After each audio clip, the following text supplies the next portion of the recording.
Hello everyone. इस video में एक क्वेश्चन और शेयर कर रहा हूँ, इकोनॉमिक्स से रिलेटेड है। इसके अंदर अच्छा आंसर दिया गया है। 4 पेज के अंदर आंसर को पूरा कर दिया गया है। और अगर सवाल की बात करें तो यहाँ पे पूर्व कृषि प्रबंधन और पश्च कृषि प्रबंधन, यानी यहाँ जो क्वेश्चन है प्री एग्रीकल्चर मैनेजमेंट की बात की गई है एंड पोस्ट एग्रीकल्चर मैनेजमेंट की बात की गई है, और भारतीय कृषि के विकास एवं पिछड़ापन में इसकी भूमिका का उल्लेख, यानी किस तरह से भारतीय कृषि के विकास और पिछड़ापन में इसकी भूमिका है। सबसे पहले इन्होंने क्या किया, एक्सप्लेन कर दिया। क्या कृषि प्रबंधन से तात्पर्य है कि कृषि कार्य में उन सभी गतिविधियों नीतियों को शामिल किया जाता है जो फसल उगाने के पूर्व के प्रबंधन, जैसे बीज, खाद, पानी, भूमि की जुताई, भूमि को फसल बोने के उपयुक्त बनाना तथा फसल उत्पादन के बाद, यानी पश्च प्रबंधन की बात कर रहे हैं, भंडारण, कृषि उत्पाद का श्रेणीकरण एवं विभाजन करना, पैकिंग, परिवहन, भंडारण, विज्ञापन, वितरण एवं विक्रय करना आदि क्रियाओं जो एक दूसरे से अंतर संबंधित होती है, कृषि प्रबंधन कहलाता है। एक अच्छा इंट्रोडक्शन है, यानी यहाँ पे एग्रीकल्चर मैनेजमेंट किसको कहते हैं इसको इन्होंने डिफाइन कर दिया, और वो भी पूरा डिटेल में। तो जो भी इस कॉपी को चेक करेगा सबसे पहले लगेगा कि नहीं, इस पर्टिकुलर सब्जेक्ट क्वेश्चन पे इनकी पूरी पकड़ है। अगला, हालांकि आबादी के पश्चात भारतीय कृषि ने उचित प्रबंधन किए हैं, परंतु फिर भी इसमें और सुधार की आवश्यकता है। अब डिफाइन किया जा रहा है कि पूर्व कृषि प्रबंधन किसे कहते हैं। किसी क्षेत्र में वहां की स्थानीय परिस्थिति के अनुरूप, जैसे मिट्टी का प्रकार, उर्वरता, जल की उपलब्धता, बीज, खाद इत्यादि के आधार पर किसान खेती करने के लिए जिसको एकीकृत करता है उसे पूर्व कृषि प्रबंधन कहते हैं। अब पूर्व कृषि प्रबंधन का क्या आधार है, उसका एक फ्लो चार्ट है। यहाँ पे फ्लो चार्ट बिहार के बीपीएससी के मेंस के आंसर में जरूर होना चाहिए। अब यहाँ पे भौगोलिक कारण में क्या है, मृदा का प्रकार, उर्वरता, नमी, खेत का आकार और जलवायु। आधारभूत कारण सिंचाई, श्रम संसाधन। आर्थिक में भूस्वामित्व, कृषि भूमि का आकार, वित्तीय एवं अन्य संसाधनों की उपलब्धता।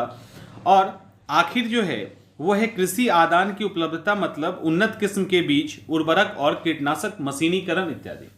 तो खेती करने के पहले जिन जिन चीजों की जरूरत पड़ती है उसके बाद उसका एक फ्लो चार्ट है।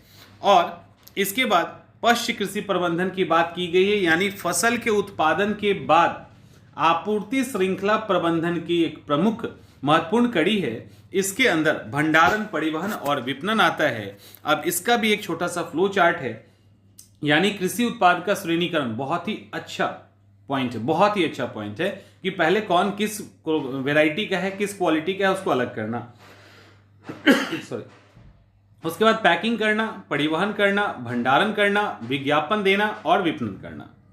तो ये सारा क्या है, पश्च कृषि प्रबंधन है। अब यहां पे इस प्रकार पश्च कृषि प्रबंधन के जरिए कृषि बर्बादी की चुनौती को बेहतर तरीके से सामना किया जा सकता है। इससे न केवल उत्पादों की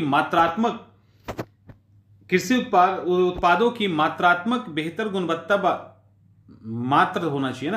बेहतर गुणवत्ता वाले उत्पादों की उपलब्धता को, बल्कि उचित और प्रतिस्पर्धात्मक कीमत पे उपलब्धता को भी सुनिश्चित किया जा सकता है। एक अच्छा लाइन है। और सबसे महत्वपूर्ण यह है कि इसका सीधा फायदा किसानों को उनके कृषि उत्पाद पर बेहतर प्रॉफिट मार्जिन के रूप में मिलेगा। साथ ही उपभोक्ताओं को बेहतर गुणवत्ता के बावजूद कम कीमत चुकानी होगी। ठीक है, अब इसे क्या क्या हो सकता है ये इन्होंने लिखा। अब अगला सवाल का नेक्स्ट पार्ट क्या है, सवाल का नेक्स्ट पार्ट है कि भारतीय कृषि के विकास और पिछड़ेपन में पूर्व कृषि, यानी भारतीय कृषि के विकास और पिछड़ेपन में पूर्व कृषि प्रबंधन, pre agriculture management and post agriculture management की क्या भूमिका है। अब इन्होंने पूर्व कृषि प्रबंधन को ले लिया है। अब उसको इन्होंने डिफाइन किया है कि भारतीय कृषि क्षेत्र का भारत के सकल घरेलू उत्पाद में महत्वपूर्ण योगदान है, परंतु पूर्व कृषि प्रबंधन की निम्नलिखित समस्याओं का समाधान करके और भी अधिक सुनिश्चित किया जा सकता है। जैसे निम्न उत्पादकता, काफी कम प्रोडक्टिविटी है। अब छोटे छोटे पॉइंट्स में एक्सप्लेन कर दिया। जोत काफी छोटा है, यहां पे कमी है। कमी क्या है कि थोड़ा सा डाटा भी ऐड करना चाहिए कि कितने जो अभी सीमांत कृषक है उसका क्या रेशियो है या प्रोडक्टिविटी कैसे कम है, एक बार कंपेयर कर देना चाहिए था। निर्वाह कृषि ये भी है। वर्षा पे अधिक निर्भरता, तो सिंचाई का क्या डाटा है, क्योंकि इकोनॉमिक्स का सवाल है, यहाँ पे ऐड होना चाहिए। पिछड़ी तकनीक, ठीक है। उन्नत किस्म के बीज यानी हाई यील्ड वैरायटी के बीज जो हैं के स्थान पे ज्यादातर पारंपरिक बीज का यूज किया जाता है, जिसके कारण प्रोडक्शन कम है। सिंचाई प्रणाली की बात करें तो हम अभी भी मानसून या वर्षा आधारित सिंचाई पे ज्यादा निर्भर हैं। उर्वरक की बात करें तो उर्वरक में हाल ये है कि यूरिया के अंदर सब्सिडी बहुत देने के कारण उर्वरक का बैलेंस खराब हो गया है। कम कीटनाशक का प्रयोग, कृषि मशीनीकरण का अभाव भी पूर्व कृषि प्रबंधन की मुख्य समस्या है। तो यहाँ पे इन्होंने क्या क्या समस्या है एक्सप्लेन कर दिया। अब पश्च कृषि प्रबंधन की क्या भूमिका है, तो यहां पर भी भूमिका है। इसमें क्या क्या लिखा है इन्होंने, दोषपूर्ण संग्रहण व्यवस्था के कारण हम अधिक से अधिक फसलों का संग्रहण नहीं कर पाते, ठीक है। आपूर्ति श्रृंखला प्रबंधन में कृषि अवसंरचना अपर्याप्त और अविकसित है, जिसके कारण पश्च फसल प्रबंधन बहुत प्रभावी नहीं है। दूसरा पॉइंट, मूल्य संबंधी सूचना के अभाव में कम कीमत पर इसको बेचा जाता है, यानी किसानों को इसकी जानकारी नहीं मिलती है। अल्प विकसित परिवहन व्यवस्था के कारण फसलों को मुख्य स्थान तक पहुंचाने में असमर्थ हो जाते हैं। मध्यस्थों की बड़ी संख्या है, बहुत अधिक शुल्क और प्रभार है, अनियमित मंडी और विपणन हेतु वित्त का अभाव और जागरूकता की कमी, किसानों पे ऋण का भार अधिक होने के कारण पश्च फसल प्रबंधन में ध्यान न दिया जाना। इस तरह से इन्होंने अपने पॉइंट्स को एक्सटेंड किया है। अब यहां पे एक बार फिर से चलिए सवाल पे। सवाल क्या कहता है, सवाल कहता है कि कृषि प्रबंधन में पूर्व कृषि प्रबंधन और पश्च कृषि प्रबंधन से आप क्या समझते हैं। अच्छे से एक्सप्लेन कर दिया गया पहला पार्ट। दूसरा पार्ट, भारतीय कृषि के विकास एवं पिछड़ापन में इसकी क्या भूमिका है, बता दिया गया है। अब इन्होंने तीसरे पॉइंट में क्या किया है, अब ठीक से देखिए, अब इन्होंने बता दिया, अब इनको आंसर बंद करना है। लेकिन कितने अच्छे से आंसर को बंद किया है आप एक बार देखिए।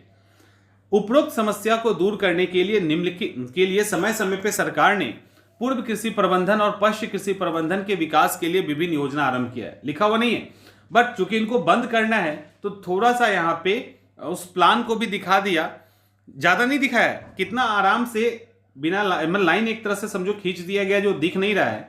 और यहाँ पे इन्होंने पूर्व कृषि प्रबंधन, यहाँ पे पश्च कृषि प्रबंधन, और जैसे पीएम सिंचाई योजना, किसान क्रेडिट कार्ड, नीम कोटेड यूरिया, फसल बीमा, किसान पोर्टल, राष्ट्रीय कृषि बाजार, आदर्श कृषि विपणन समिति, यातायात सुविधाओं का विकास, मानक बाट और मापतोल अनिवार्यता और कृषि वित्त और साख, एकदम इतना कमाल का कम शब्दों में इसको ऐसा समेटा कि नहीं अच्छा नंबर मिलेगा ऐसा हो ही नहीं सकता। अगर ऊपर इन्होंने गलती भी कर दी होगी तब भी यहां पे नंबर मिल जाएगा। इस प्रकार उपरोक्त वर्णन से यह स्पष्ट है कि हम पूर्व कृषि प्रबंधन और पश्च कृषि प्रबंधन का सही से प्रबंधन कर कृषि क्षेत्र की समस्याओं में क्रांतिकारी परिवर्तन ला सकते हैं। जरूरी है सिर्फ सतत प्रयास की, और एमएस स्वामीनाथन ने कहा है कि भारतीय कृषि सोता हुआ शेर है, बस जगाने की जरूरत है। एक अच्छे स्टेटमेंट के साथ इसको क्लोज कर दिया गया। बेहतरीन आंसर है और इस आंसर को आप पूरी तरह से फॉलो कर सकते हैं और बहुत ही अच्छा है। यहाँ पे आप फिर से मैं बोलता हूँ कि जो क्वेश्चन पूछा गया पूर्व कृषि प्रबंधन यानी pre agriculture management and post agriculture management, अच्छे से फ्लो चार्ट बना के एक्सप्लेन किया गया है। भारतीय कृषि के विकास में इसकी क्या भूमिका है और विकास और पिछड़ेपन में क्या भूमिका है, इसको भी एक्सप्लेन कर दिया गया बहुत डिटेल में। एकदम शॉर्ट में उन्होंने प्रोग्राम भी बताया और स्वामीनाथन के स्टेटमेंट के साथ अपने आंसर को क्लोज कर दिया। परफेक्ट आंसर, एकदम अच्छा है। कमी है थोड़े से इसके अंदर डाटा की, जो पॉइंट्स लिखा गया उसको प्रूफ करने के लिए थोड़ा डाटा चाहिए, उसकी कमी है। अदरवाइज एक परफेक्ट आंसर है, आप इसको फॉलो कीजिए।